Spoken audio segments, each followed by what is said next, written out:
Buen día. A continuación vamos a desarrollar el tema de clínica y tratamiento de la infección por VIH-Sida, que la vamos a dividir en dos partes. Una parte inicial, donde vamos a hablar básicamente de algunos aspectos epidemiológicos de la clínica, y una segunda parte en donde nos vamos a abocar al tratamiento antirretroviral en sí mismo.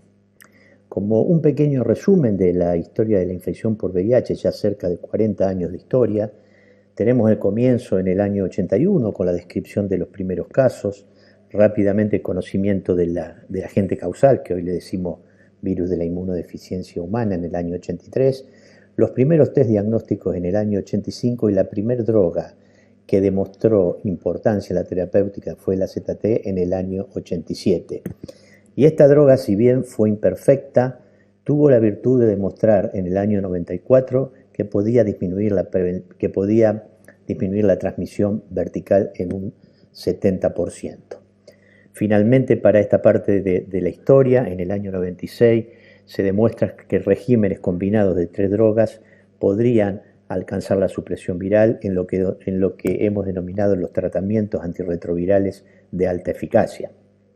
Pero la aparición de efectos adversos por esto hizo necesario que comenzara una nueva etapa, la etapa del logro de drogas con menor toxicidad, de darle mucha jerarquía a la adherencia completa al tratamiento, y llegamos así a la simplificación de los tratamientos que demostró que podíamos lograr una supresión virológica prolongada.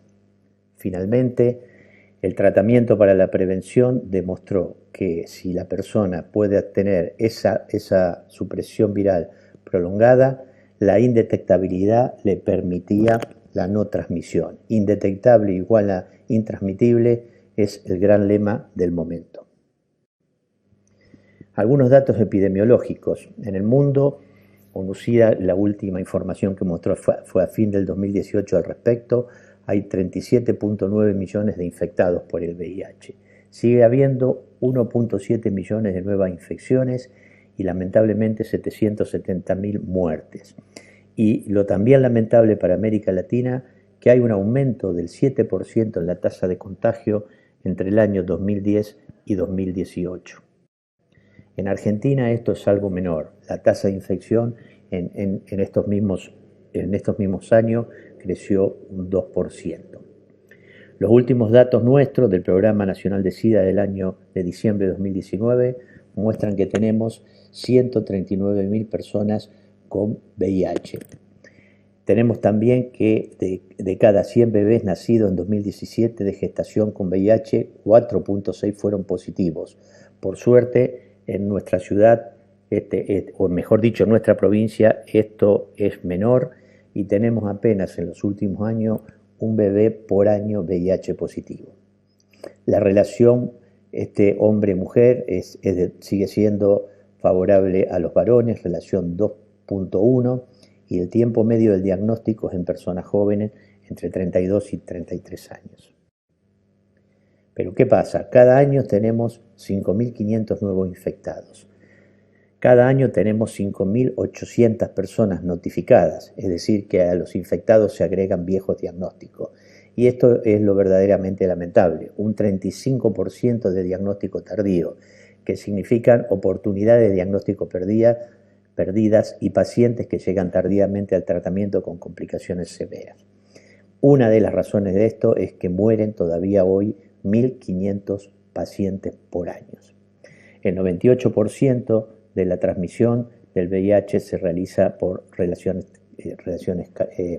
sexuales, y dentro de los grupos que tienen mayor posibilidad de transmisión es la población transgénero y la población homosexual masculina. Si miramos un poco la historia natural de la infección, que ya la conocemos, el 95% de los pacientes progresan. En meses, años, hay un 5% de progresores lentos, esto equivale a decir muchos años, y hay menos de 1% de los pacientes que son elite control. Son pacientes que tienen un sistema inmune diferenciado, que conservan la carga viral indetectable y su inmunidad dentro de parámetros normales. Pero la historia es fundamental, que sin tratamiento la evolución es una realidad. Desde el punto de vista pedagógico, dividí los aspectos clínicos en la situación de infección primaria, le di mayor importancia a las manifestaciones cutáneo-mucosa, importante para el diagnóstico y el pronóstico. Hablaremos un poco de lo más conocido, que son los eventos definidores de SIDA, de lo menos conocido, que son los eventos serios no SIDA, y del síndrome inflamatorio de reconstitución inmune. La infección primaria. Acá es importante clarificar porque en distintos textos figura en forma diferente. Cuando hablamos de infección primaria, hablamos del periodo de los primeros 6 meses de la infección. Cuando hablamos de la infección aguda, hablamos del periodo previo a la producción de los anticuerpos. Y cuando hablamos de infección temprana, hablamos desde la aparición de anticuerpos hasta los 6 meses de la infección. Aquí podemos entender un poco mejor la infección primaria, que tiene unos primeros días de eclipse. ¿Por qué decimos fácil eclipse? Porque es imposible diagnosticarla, ni por la clínica ni por el laboratorio. Recién ahí se está produciendo un aumento en la carga viral y un aumento en los anticuerpos que no son detectados por la prueba diagnóstica. Luego viene una etapa de enfermedad sintomática, que es alrededor de los 15 y 25 días, que es esta etapa de infección aguda. Y la tercera etapa que podemos hablar es del periodo de ventana, que lo conocemos como periodo de ventana por producción de anticuerpos, desde que se produce la infección hasta que las pruebas comunes de ELISA de cuarta generación, por ejemplo, son positivos. Si lo midiéramos con pruebas de real time y midiéramos el antígeno, este periodo de ventana podría ser menor, pero siempre tenemos días en donde no podemos hacer el diagnóstico de laboratorio. La infección primaria tiene síntomas y signos. Los síntomas son bastante inespecíficos: fiebre en un 80% de los casos, malestar general, anorexia, artralgias, mialgias, odinofagia, es decir, síntomas comunes a muchas enfermedades virales. Podemos tener signos como raya acompañante de la fiebre, como la presencia de ganglios, dando un cuadro tipo mononucleiforme, la presencia de ulceraciones orales o aún la presencia de candidiasis oral. Son todos signos que pueden aparecer en esta etapa de la enfermedad. Y aquí es un buen punto para aclarar cómo hacemos el diagnóstico hoy de la infección por VIH. Ante la sospecha por la clínica o la sospecha epidemiológica, pedimos un test de ELISA de cuarta generación. Si este test de ELISA es positivo, directamente pedimos una carga viral. Si la carga viral es positiva, ya tenemos confirmado el diagnóstico y como esta carga viral se hace en conjunto con los CD4, podemos iniciar rápidamente el tratamiento antirretroviral. Si hubiera alguna duda o la carga viral fuera negativa, es ahí donde pedimos el test de Western blot, que va a demostrar por la cantidad de bandas que demuestran los anticuerpos que tiene la positividad del paciente. Es decir, que el test de Western blot, que antes era obligatoriamente para hacer el diagnóstico, hoy lo hacemos en razones muy especiales. La importancia además de hacer el diagnóstico en la infección primaria no es solamente porque es una muy buena oportunidad para iniciar el tratamiento y hacer que en el futuro esta persona tenga la mayor respuesta inmunológica y quizás la menor cantidad de reservorio, sino que es el momento en donde hay mayor transmisibilidad. Tanto es así que la infección primaria contribuye con el 40% de las transmisiones. Esto ocurre por dos razones. La primera, que la carga viral es altísima, más de 1 millón, 2 millones de copias, hasta 5 millones. Y la segunda, que es un momento en el cual la persona que adquirió el virus no sabe que es positivo. Y así, teniendo relaciones sexuales no protegidas, puede transmitir el virus. Las manifestaciones cutáneas mucosas son muy frecuentes. Vamos a hablar de alguna, la posibilidad que el paciente tenga aftas recurrentes. A veces estas aftas son únicas y se denominan aftas gigantes. Muchas veces el paciente concurre al odontólogo por tener gingivitis, la presencia de candidiasis en su forma pseudomembranosa o en su forma eritematosa, La leucoplasia oral vellosa, que hay que acostumbrarse a ver en el borde de la lengua, sobre todo en este paciente, en esta foto es muy sencillo porque ocupa prácticamente toda la lengua, pero hay que buscarlo en el tercio posterior del borde interno. ¿Por qué? Porque es una manifestación casi patognomónica del VIH, y no solamente diagnostica el VIH, sino que diagnostica el pronóstico de infección tardía. Es frecuente ver en adultos dermatitis seborreica, ovalanitis, onicomicosis. La familia herpes es siempre invitada al paciente con VIH en su forma de herpes zóster, a veces formas multimetamérica, o el herpes simple, el herpes genital, la presencia del HPV, del cual nos vamos a referir luego, en su relación con el cáncer anal, el molusco contagioso, que a veces tiene formas complejas, como vemos en la foto de la derecha, y una forma que es muy parecida a una sarna, que es la erupción eritematosa y pruriginosa del VIH, que solamente responde al tratamiento antirretroviral. Cuando aparece psoriasis en un adulto, es importante descartar la infección por VIH, en donde puede aparecer en las múltiples formas que conocemos. Y formas un poquito más raras es la manifestación de la Bartonella genselae, produciendo la angiomatosis basilar, que también puede producir una alteración hepática que se llama peliosis hepática. Las adenopatías son muy importantes diferenciar las propias adenomegalias producidas por la infección del VIH de adenopatías del paciente con VIH, pero que encierran otras enfermedades. Es muy importante tener en cuenta que las adenopatías inflamatorias son bilaterales, elásticas, que desplazan, en general no duelen y son generalizadas. Hay que buscarla en el cuello, en la ingle, a nivel genital. A veces son muy voluminosas y simulan adenopatías, por ejemplo, de un linfoma, pero no hay que apurarse en hacer una biopsia, sino que iniciando el tratamiento es muy probable que estas adenomegalias disminuyan del tamaño y de esa forma, por la evaluación clínica, nos permite hacer el diagnóstico diferencial.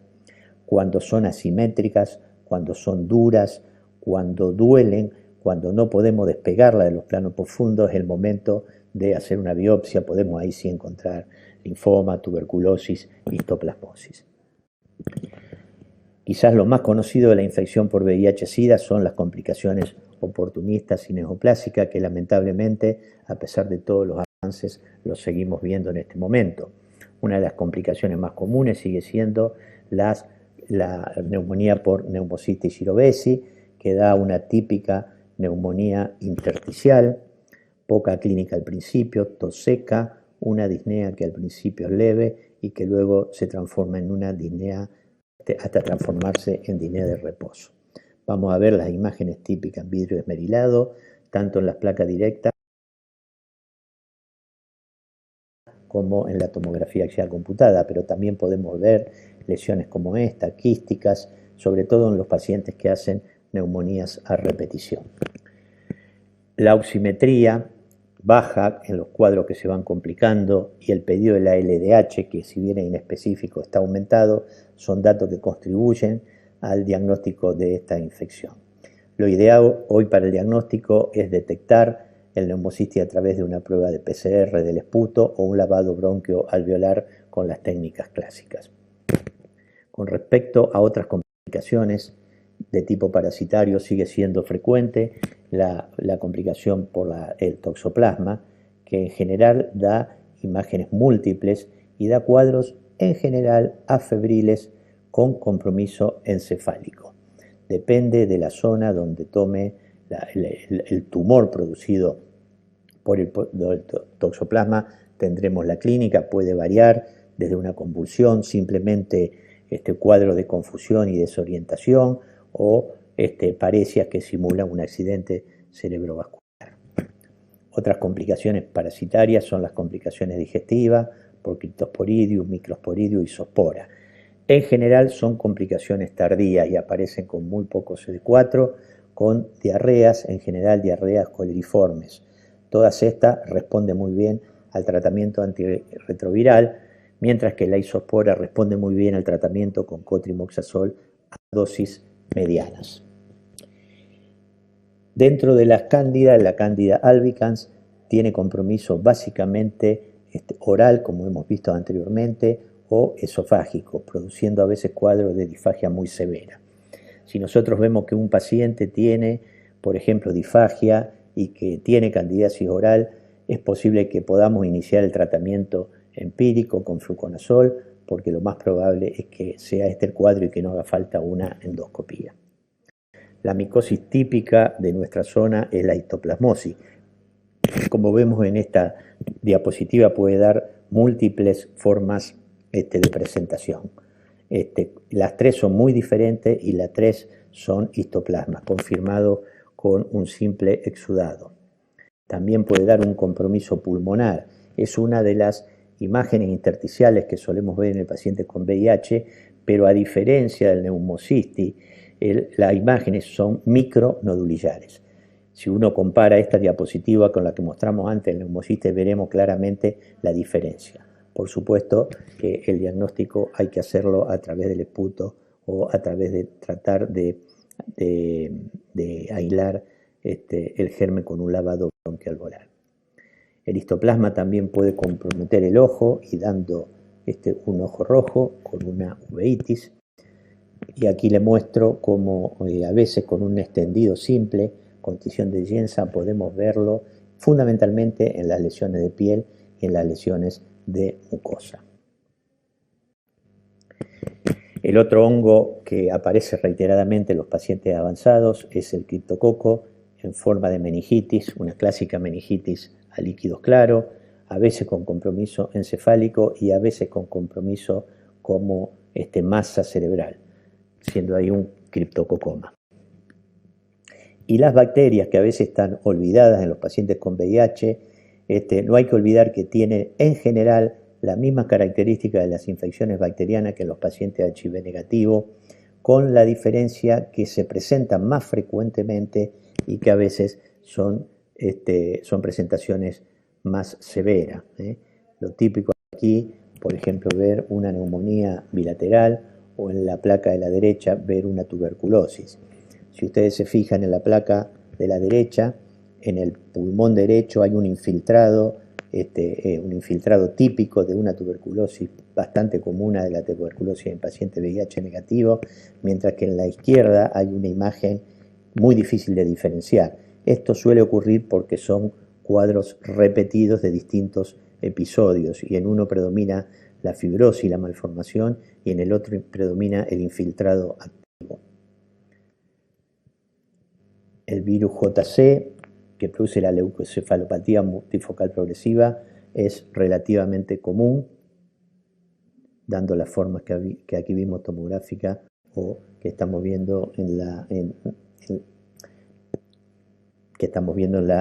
las otras imágenes de resonancia. Y también vemos el citomegalovirus que puede afectar el encéfalo o lo más común que afecte la visión produciendo una uveitis. Esta es la uveitis más común, pero que se da en general en pacientes con menos de 100 o 50 CD4. No olvidarse en pacientes que debutan o que llegan a cifras bajas de CD4 de hacer un fondo de ojo y buscarlo en la parte periférica, porque suelen estar aunque el paciente no tenga alteraciones clínicas porque no lesiona la mácula. El herpes zóster que habíamos visto que daba trastornos cutáneos también puede dar trastorno encefálico y asociarse a vasculitis del sistema nervioso central.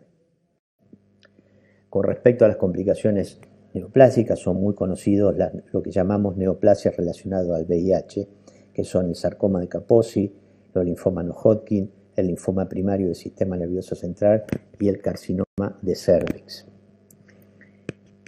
En todas estas neoplasias siempre hay virus asociados, como el herpes 8, el Epstein-Barr, el papilomavirus y también, como vamos a hablar posteriormente, en lo que llamamos neoplasias no relacionadas. El sarcoma de Kaposi sigue siendo la neoplasia más frecuente, puede presentarse con cualquier grado de inmunodepresión, es un tumor que se origina en las células mesenquimales, endoteliales y musculares lisas y son característicamente multicéntricas. Aquí vimos también el compromiso visceral que lo torna mucho más grave a nivel pulmonar o a nivel digestivo. Las lesiones cutáneas, cuando son pocas, tienen muy buena respuesta al tratamiento antirretroviral y ese es el solo tratamiento que utilizamos. También puede utilizarse radioterapia local para lesiones no muy numerosas y comprometan solamente la piel. ¿Cuándo utilizamos la quimioterapia? En los cuadros graves y severos, cuando hacemos el diagnóstico con un paciente que tiene múltiples lesiones y compromiso visceral. Ahí la acción asociada de la quimioterapia, en general utilizamos doxorubicina liposomal y el tratamiento antirretroviral permite un éxito bastante importante en la mayoría de los pacientes. La incidencia de los linfomas es entre un 6 y un 10%, la mayoría se da en pacientes con menos de 50 CD4 y un grupo con más de 200 CD4. Son casi siempre de estirpe B y de alto grado o de grado intermedio. Tenemos ahí distintos tipos como los linfomas B con fenotipo inmunológico desconocido, linfoma de células pequeñas hendidas de alto grado, sean de Burkitt o no, linfoma difuso de células grandes, linfoma anaplásico de células grandes y linfoma primario del sistema nervioso central. Aquí vemos una imagen típica de un linfoma primario del sistema nervioso central, en la otra una imagen abdominal de un linfoma de no-Hodgkin de compromiso en ese sitio. En este caso tenemos también imágenes del linfoma primario. Si ustedes ven en la placa, la tomografía a la izquierda se ve inclusive el pequeño orificio donde se hizo el diagnóstico por biopsia. El cáncer de cuello uterino es la segunda causa de mortalidad asociada al cáncer en mujeres en general. Los informes iniciales sobre la enfermedad cervical en mujeres VIH positivo notaron una mayor prevalencia de la enfermedad por HPV y de displasia cervical entre mujeres VIH positivo comparadas con la negativa. También se observó mayor frecuencia de cáncer cervical en estadios avanzados. El tratamiento antirretroviral de alta eficacia produjo una disminución marcada del sarcoma de Kaposi y también de los linfomas, pero la del cáncer de cervix fue solo marginal.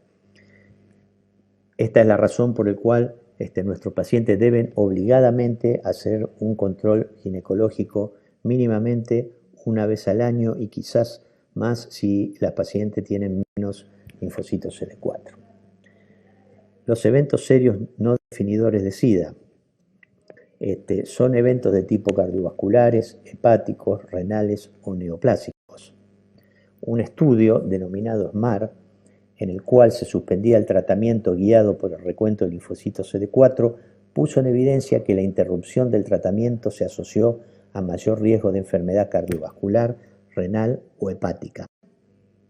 El aumento de citoquinas, sobre todo interleuquina 6, y de marcadores procoagulantes como el dímero D, cuando se suspendía el tratamiento y el rebote de la carga viral subsiguiente, supusieron una acción mediada por el propio virus.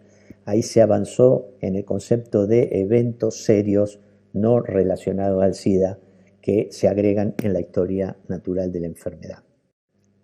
Los más comunes son los cardiovasculares y las neoplasias. Serían neoplasias que no estarían dentro del grupo de los eventos definidores que ya mencionamos, pero ya se van diferenciando dos claramente como de mayor prevalencia, el carcinoma anal y el linfoma de Hodgkin. Luego podemos ver distintos tipos de tumores, como tumores de cabeza y cuello, melanoma, tumores renales, adenocarcinoma de colon, cáncer de pulmón, cáncer testicular de células geminales. Las personas que conviven con el VIH tienen un riesgo aumentado en 2 y 3 veces de presentar la mayoría de estos tumores. Aparecen en edades menores que en la población general, con presentación clínica atípica, muchas veces con grandes masas tumorales o metástasis ya en el momento del diagnóstico.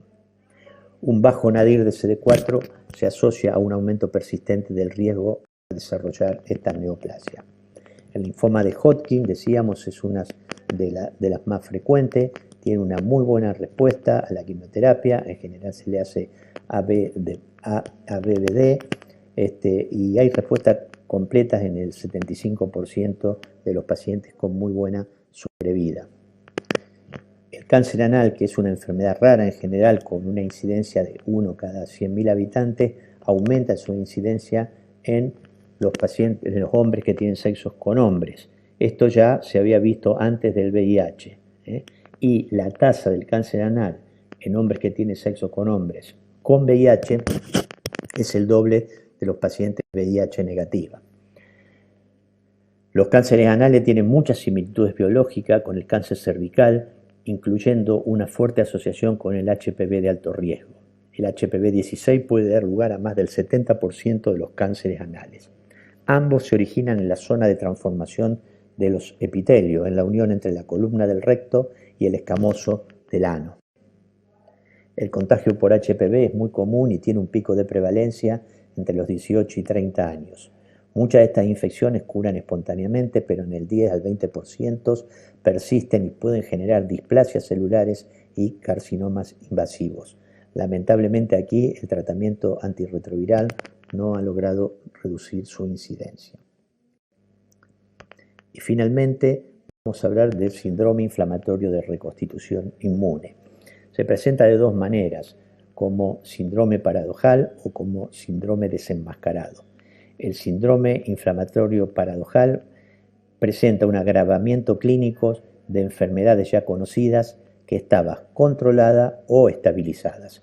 En cambio, en el desenmascarado, la presentación clínica de las infecciones oportunistas son previamente silentes.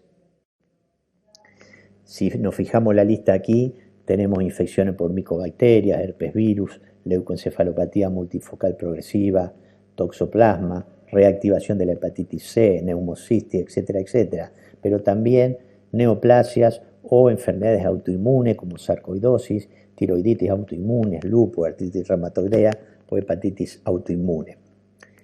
¿Cuándo debemos sospechar que un paciente puede hacer esta grave complicación? Cuando inicia el tratamiento en pacientes con CD4 muy bajos, menos de 100 células. Se presenta en general entre el primer mes y el segundo mes del comienzo del tratamiento, en general motivado por una fuerte respuesta de la inmunidad celular. Pero inclusive los eventos inmunes y las enfermedades inmunológicas pueden producirse dentro de los 3 años. Cuando comenzamos el tratamiento antirretroviral en un paciente avanzado, habíamos dicho que era un grupo muy importante, lamentablemente, de los diagnósticos tardíos. Este paciente debe monitorizarse clínicamente en forma semanal durante el primer mes, pedir un primer laboratorio de control al mes, fundamentalmente nos interesan los linfocitos CD4, hacer luego un seguimiento quincenal y finalmente un seguimiento mensual. El diagnóstico clínico de cualquiera de estas complicaciones es fundamental porque no se debe retrasar o abandonar el tratamiento antirretroviral, sino diagnosticar y tratar la infección que corresponda o el episodio inmunológico o la neoplasia con que se asocie. Cuando el paciente ya está controlado y no ha presentado ninguna de estas complicaciones, podemos hacer un control clínico trimestral, luego cuatrimestral y finalmente los pacientes que adquieren CD4 superior a 300 aproximadamente con carga viral indetectable, uno puede hacer un seguimiento semestral. Terminamos así esta primer parte que tiene que ver con la clínica y luego vamos a pasar a la parte 2 donde hablaremos de tratamiento de la infección. Muchas gracias.